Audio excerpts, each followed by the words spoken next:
voici donc au guidon de cette Super Juke R de chez KTM. Alors je vous cache pas qu'ici on est en ville, et franchement en ville, c'est vraiment pas ce qu'elle aime bien.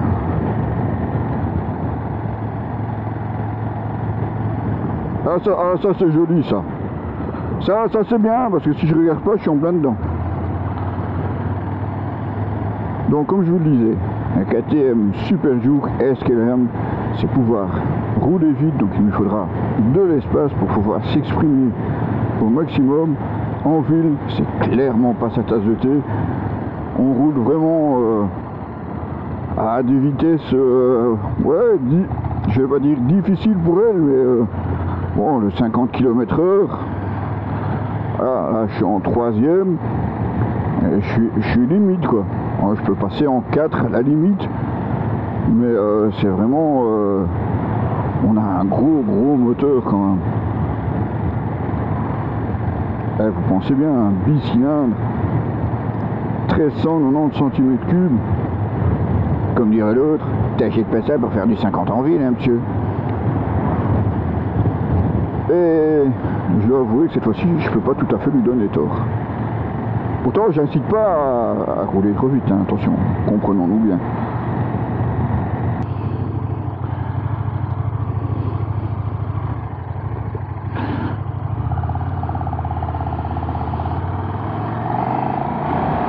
Et nous voici donc aux commandes de la Super Juke R. On a quand même quitté la ville parce que franchement, comme on vous disait, c'est pas son truc. Non, ça par contre, elle aime bien.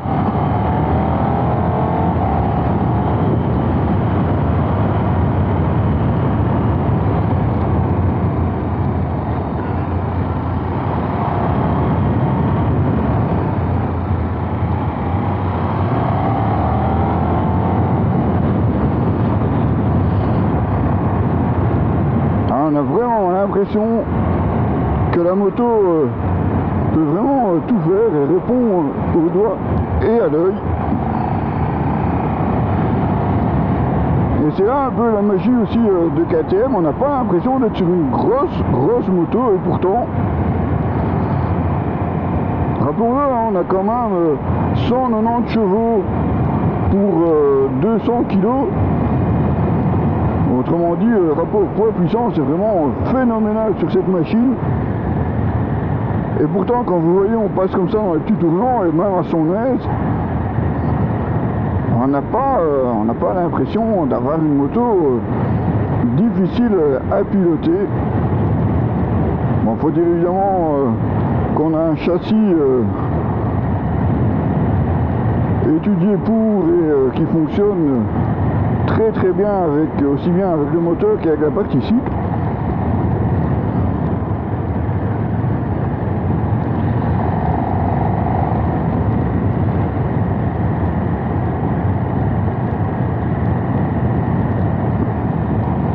Et côté partie cycle, hein, justement, on a cette fourche WP à l'avant, entièrement réglable.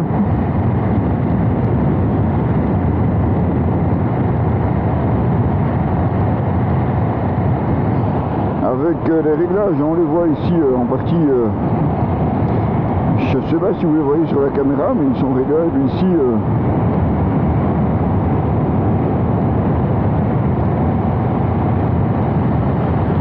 Et on a vraiment une moto super maniable à piloter.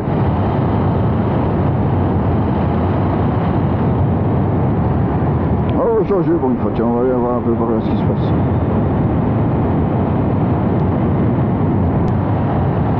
On a aussi devant soi ce grand écran TFT de 5 pouces, hein, si je ne me trompe pas, qui peut être évidemment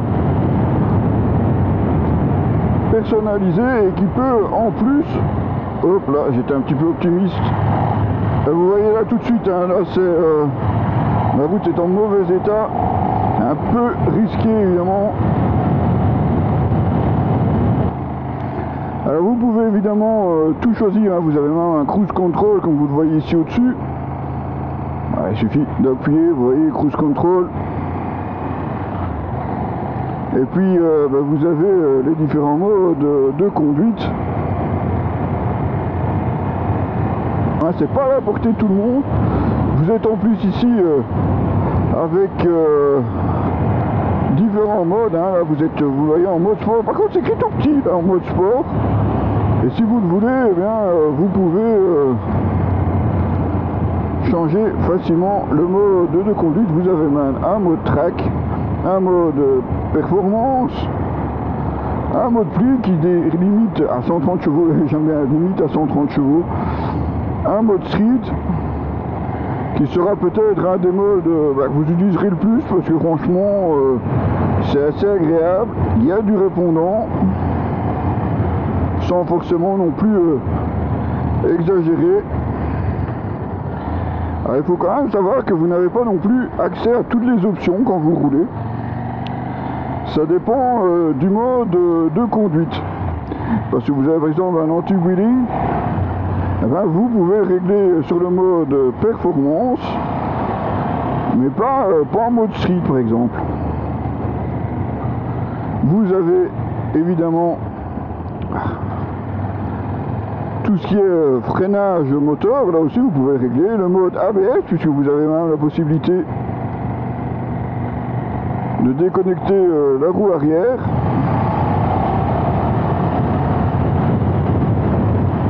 Alors ça serait évidemment plus pour un mode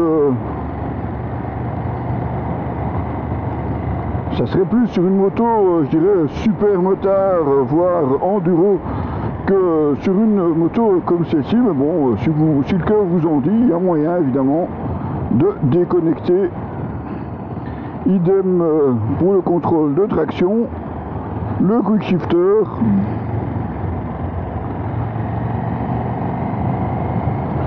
Tout est donc évidemment réglable comme vous le souhaitez.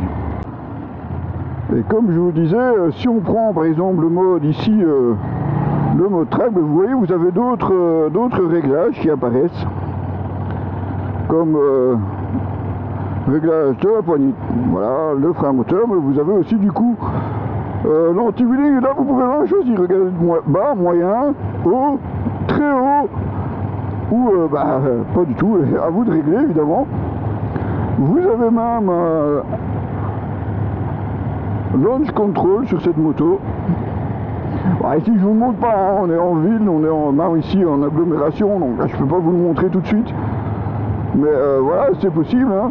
Et quand vous réglez ici par exemple sur très bas, eh bien vous allez simplement accélérer et c'est la moto elle-même qui va régler l'inclinaison maximum. C'est bluffant. Hein. 190 chevaux hein, quand même.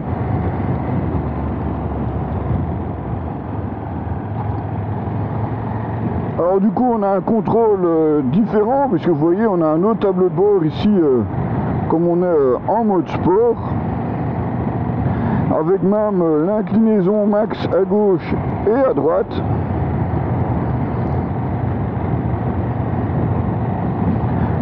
Vous avez également l'accélération et là de ce côté là mes amis ça pousse, maman ça pousse. Une chance, c'est qu'il y a un petit dosseret. Hein. Et sur mon freinage aussi, ah ouais, vous voyez, on a au freinage et à l'accélération. Alors, elle va s'arrêter sur le grand parking. Ouais, et à mon avis, il n'y a pas grand monde, donc il devrait y avoir moyen. Ouais, c'est ça, il y a moyen. Allez, c'est parti. Et oui, aujourd'hui, on essaie une moto surprenante à ne pas mettre entre toutes les mains puisque nous avons cette KTM Super Duke R 1390. Ouais, on est vraiment sur une très grosse machine. Imaginez 190 chevaux dans un bicylindre de 1390 cm3 pour moins de 200 kg. Et oui, on n'est pas loin du rapport poids-puissance de 1. C'est vraiment une moto très puissante, et évidemment, comme je vous le disais, à manier avec précaution, même si tout est forcément prévu sur cette moto concernant aide à la conduite, puisque vous avez le traction control, vous avez différents modes de conduite, puisque vous avez carrément 5 modes de conduite. Vous avez le mode route classique, un mode sport où vous avez un peu plus de possibilités de réglage. Vous avez un mode pluie qui diminue à 130 chevaux. Hein. Vous imaginez, il y a des motos qui n'ont même pas cette puissance-là en full.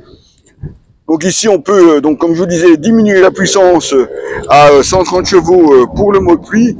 Et puis à côté de ça, vous avez un mode piste et un mode performance, où là, vous pouvez tout régler. Alors, je vous le montrerai évidemment de plus près, mais vous pouvez régler même l'anti-wheeling, où vous pouvez régler, par exemple, un wheeling bas, moyen, haut, très haut, ou même le déconnecter. C'est la folie.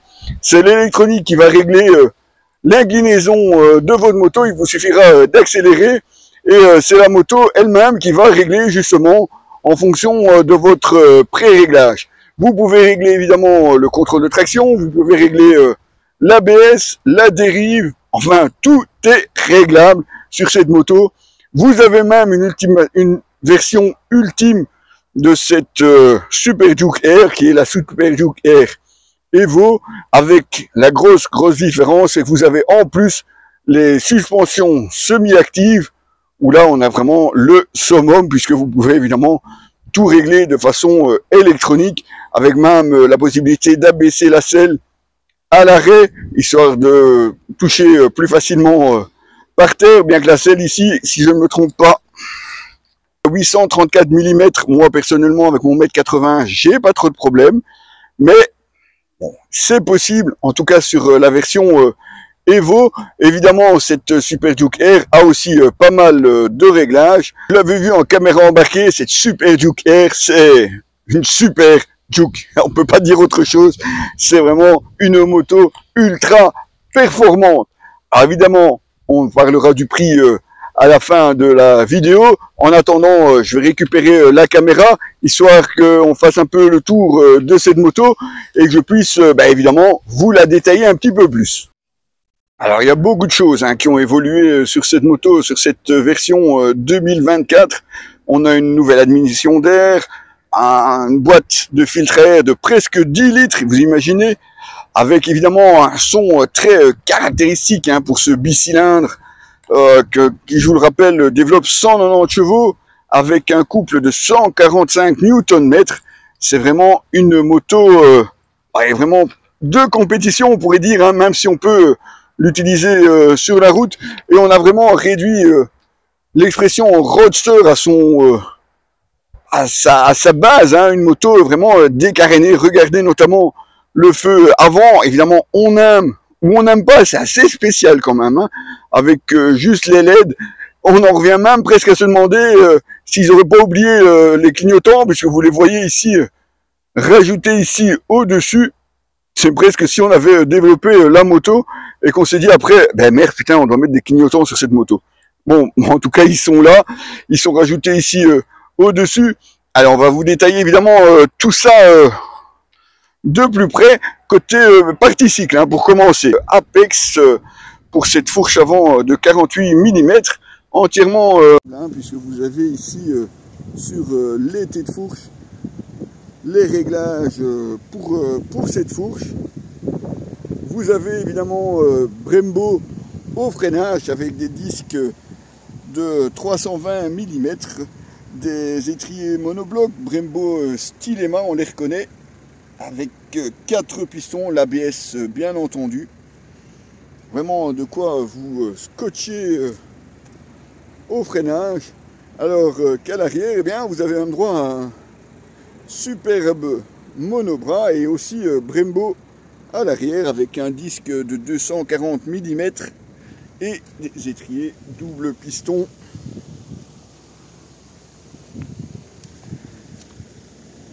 Avec un ABS bien entendu qui est déconnectable si vous le souhaitez.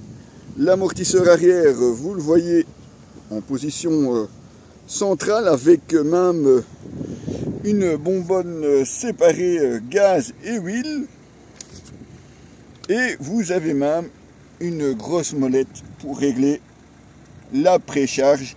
Alors évidemment sur la version Evo, vous passerez en suspension semi-active, donc réglage électronique. Côté carénage, on retrouve surtout ici à l'avant ces grosses écopes avec, comme vous le voyez, vraiment des ailerons intégrés, histoire évidemment d'avoir encore plus d'appui, vraiment côté aérodynamique sur cette moto.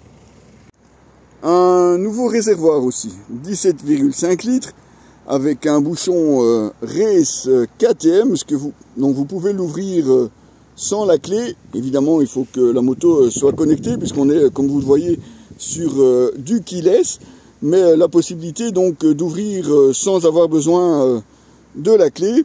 17,5 litres qui devrait vous donner à peu près 300 km d'autonomie, ça dépend comment vous allez rouler. KTM annonce aux environs des 6 litres.